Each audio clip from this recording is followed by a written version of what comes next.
మొదటి రాజు ఈ సౌలుని సమూయేలు ప్రవక్త ఎలా అభిషేకించాడో చూడండి. అప్పుడు సమూయేలు తైలపు బుడ్డి అంటే మట్టితో తయారు చేస్తారు. ఎలా చేస్తారండి?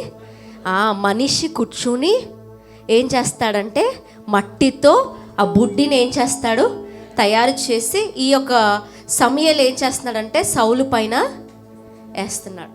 సౌలు గెలిచాడా జీవితంలో? ఓడిపోయాడా? ఓడిపోయాడు.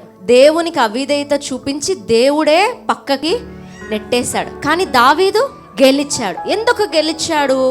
అక్కడ ఇక్కడ ఒకే ప్రవక్త, అక్కడ ప్రవక్త సమూయేలు, అక్కడ నూనె, ఇక్కడ నూనె.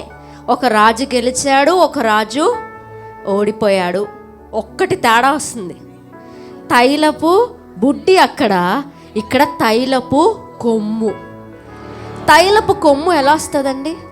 ఒక గొర్రె పిల్లని తీసి ఆ గొర్రె పిల్లని వధించినప్పుడు దాని కొమ్ములు విరిగిపోయి ఆ కొమ్ములో నూనె పోసి ఆ నూనె దావీదు పైన పోయబడింది. ఆ గొర్రె పిల్ల ఎవరో కాదు, ఎవరండి?